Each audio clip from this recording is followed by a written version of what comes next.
Welcome to another episode of the Financial Markets Insight podcast. Today we're delighted to have Andrew Douglas on the show. Andrew is the chair of the UK Accelerated Settlement Task Force Technical Group, and we will be delving and discussing the subject of T+1. Welcome, Andrew. Thanks, David. Happy to be here. So did I get the term right? UK Accelerated Task Force Technical Group, is that right? Yeah, it's a bit of a mouthful. Basically, it came about as a result of the establishment of the original AST under the chairmanship of Charlie Geffin. Charlie produced his report, which was published in March of this year. And one of his recommendations was, as we move into the next phase of the project, what was required was a technical group to deal with the technical issues that we expect to have to overcome in order to implement T+1. And that's where I came in. Charlie very kindly recommended me to be chair of that. And although technically, we'll probably use the word technically quite a lot in this podcast, I would have thought. But whilst technically the technical group didn't come into existence until April, which was when the government pronounced that it was happy with Charlie's recommendations, we have actually been working on this since January. So an easy kick-off question. Most people in this industry are of the opinion this is a case of if not when we move to T+1. Is that right? Is that how you see it? It is, and that was the conclusion that Charlie reached very early on and was the principal output from his report, which, as I said, was published at the end of March this year. And that was addressing the question, is it if or is it when? And it became very clear very quickly in the first stages of the project that this was a case of when rather than if.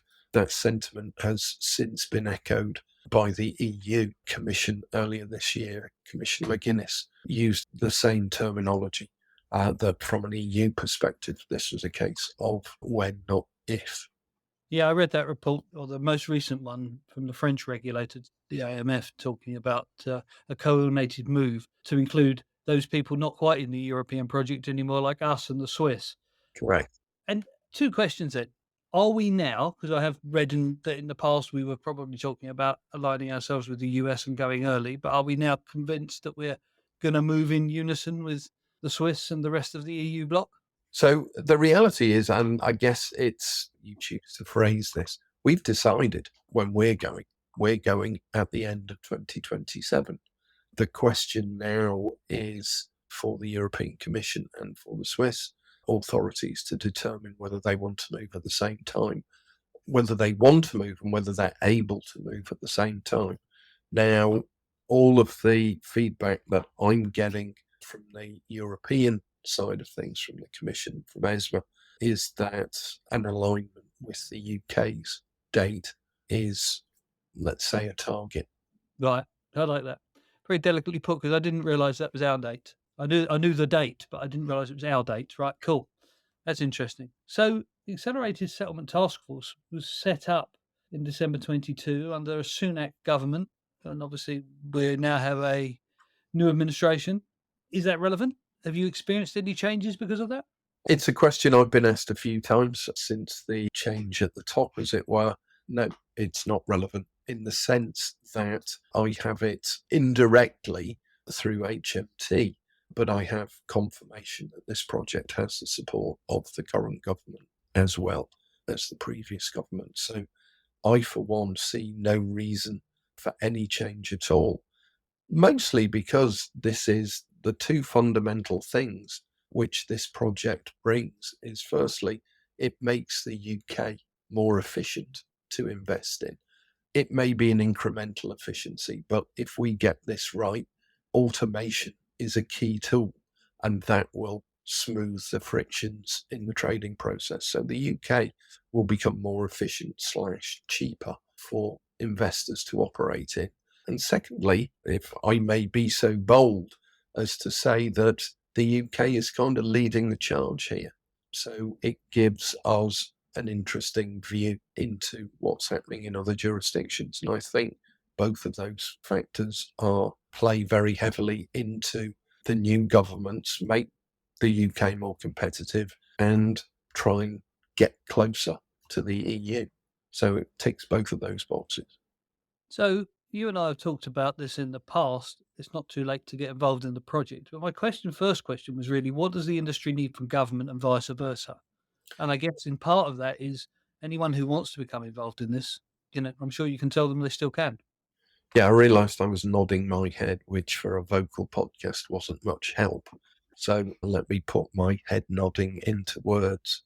Yes, whilst we have been working on this project, as I mentioned earlier, since January of this year, and we are actually in the final stages of creating the draft recommendations for publication at the end of September, there is still time for folks to get involved. Now, one of the key things that I don't know if it's widely known, I've certainly said it to anyone who will listen, but I realise that's not everybody.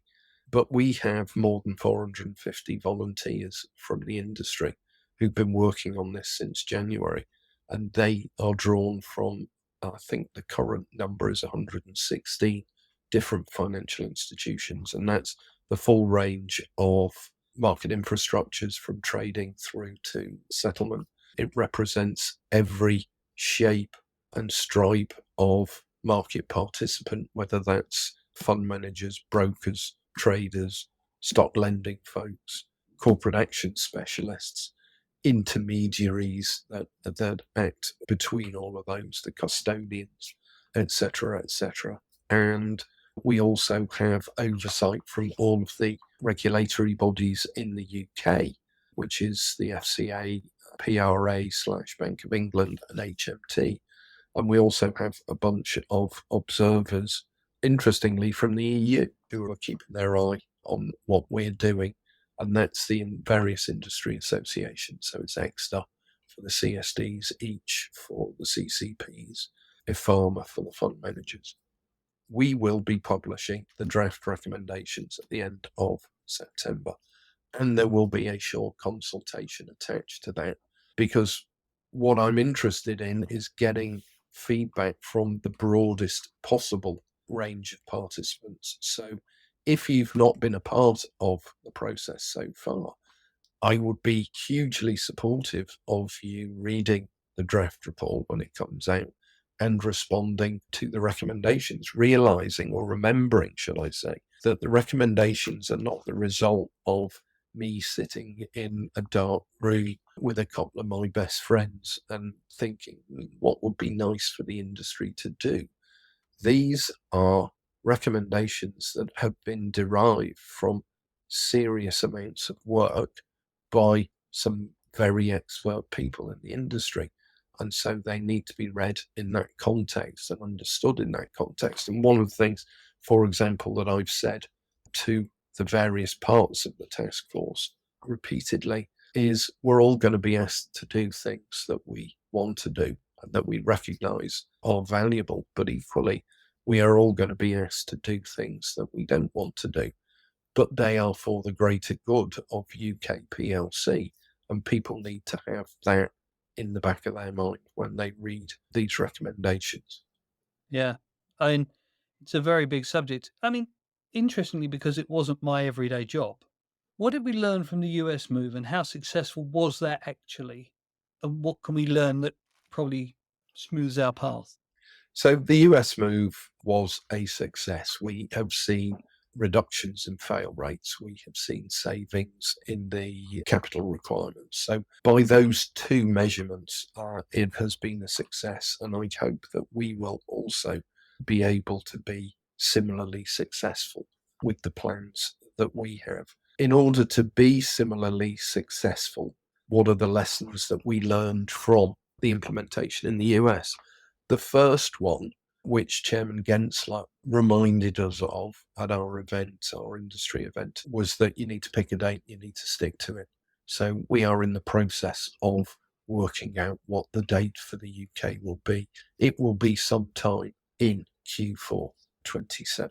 So that was the first learning. And the second learning was the importance of outreach, the importance of education, because it became obvious that there are parts of the industry that even 2 or 3 months before the US went live, they had still not worked out what their plan was.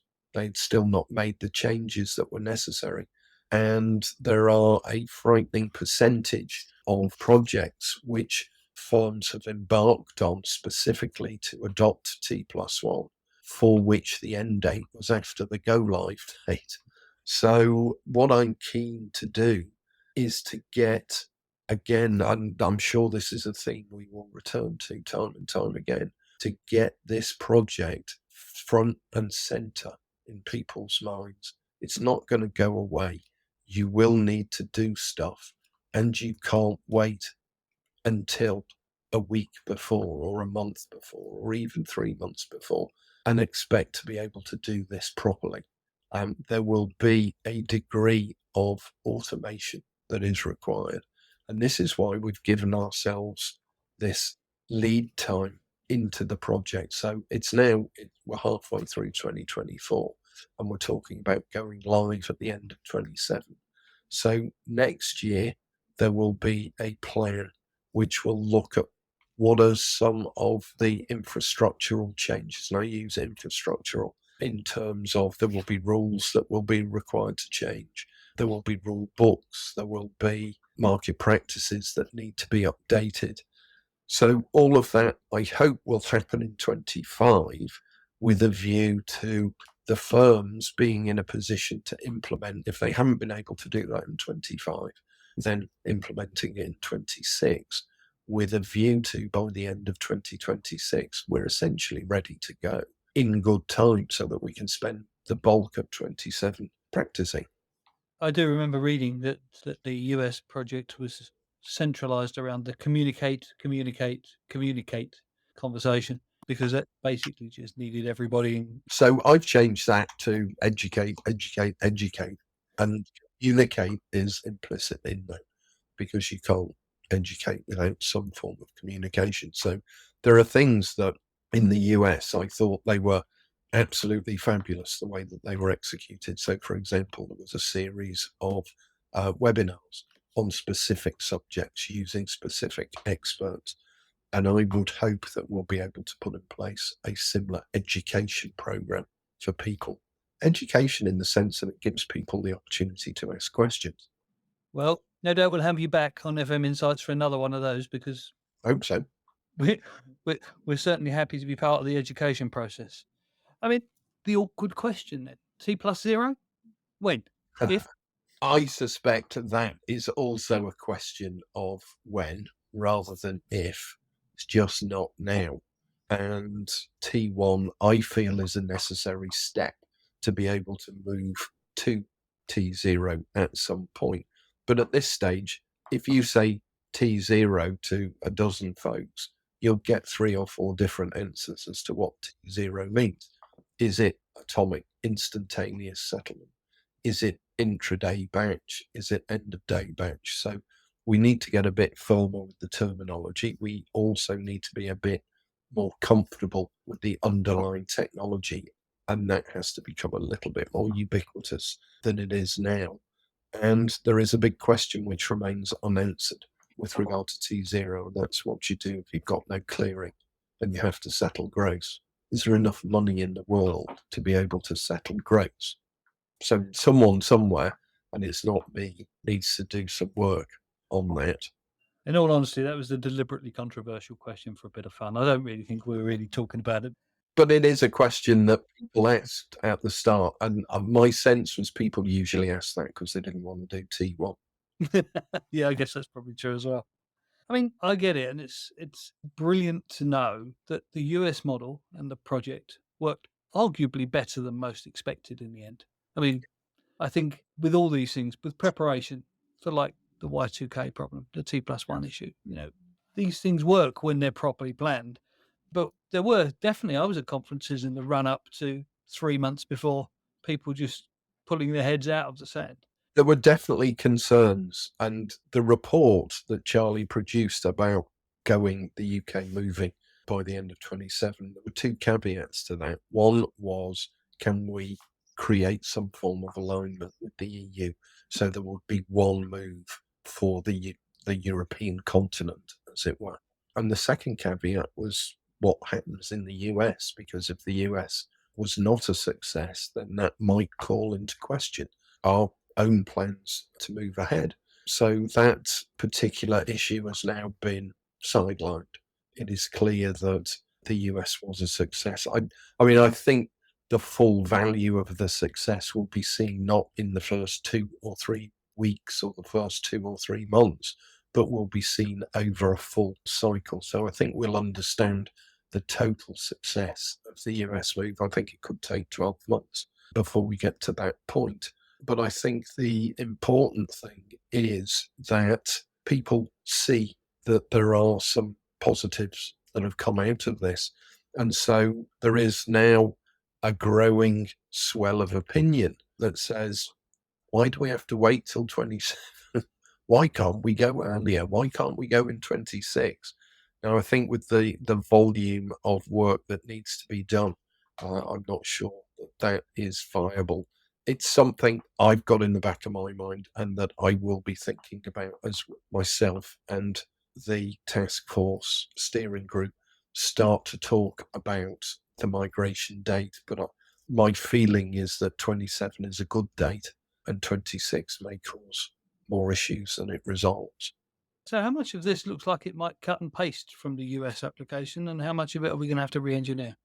So I think inevitably there will be some stuff that we can cut and paste, but I think it's less than you would probably imagine because the UK and the US markets are fundamentally different. Okay, they're both about trading, but we have a much higher percentage, for example, of overseas investment in the UK than in the US, where there is a significantly higher domestic investment activity.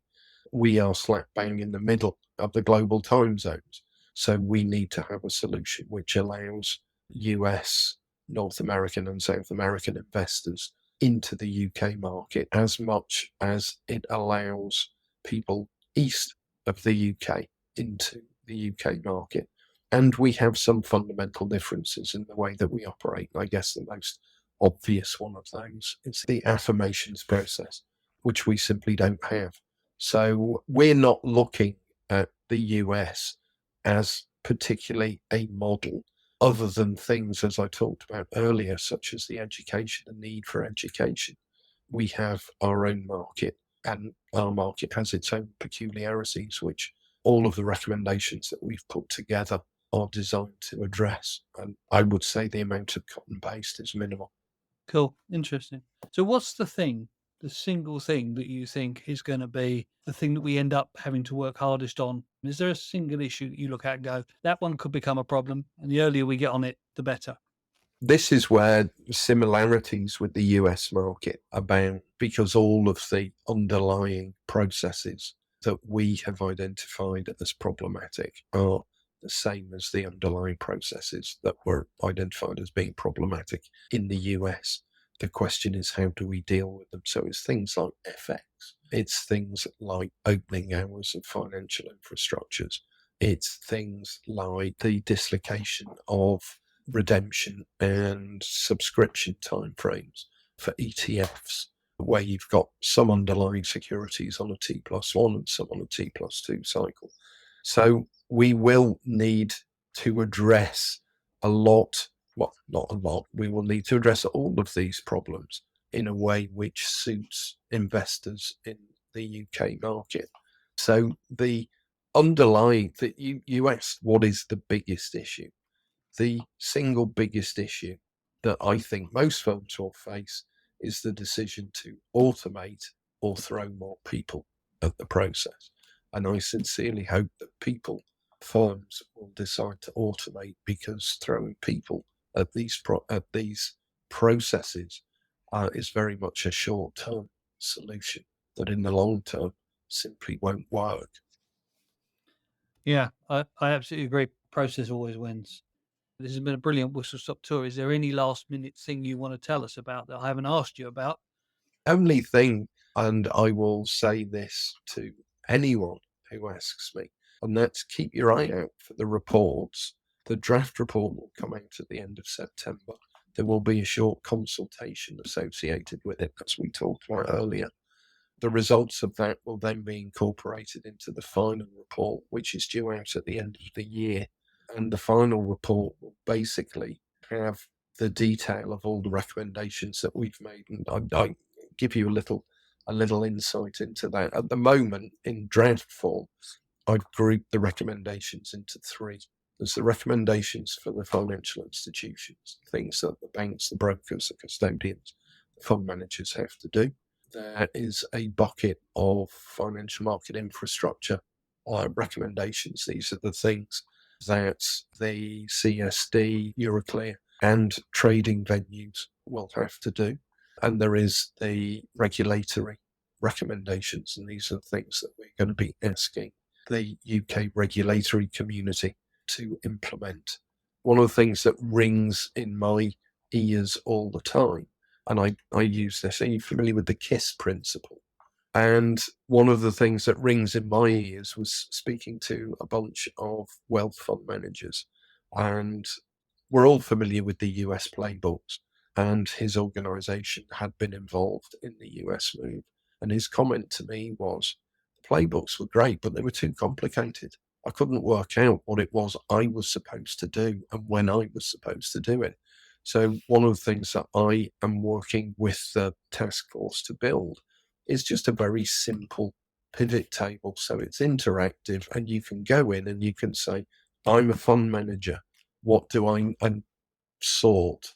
And it will tell you everything that you as a fund manager need to do. And it'll give you the dates that you need to do it by, and it'll give you other recommendations which are somehow related to what it is you have to do. So conditionality. And so that's where I want to get to, is the provision at the end of this year of a very simple tool that allows people to work out what it is they have to do in the next 2.5 years to be ready for the implementation, because our implementation needs to be even more successful than the US, if that's possible, because we do have some slightly different issues to address. I've got a final question, so we'll go with this one. So, how do folks who want to get involved find you? What's the right route for them? If you type in Accelerated Settlement Task Force UK, you'll see two websites. One is the HMT one, and one is the KPMG site. The KPMG site has links to other things. I do a quarterly summary report of what the task force has been doing. That's posted on there.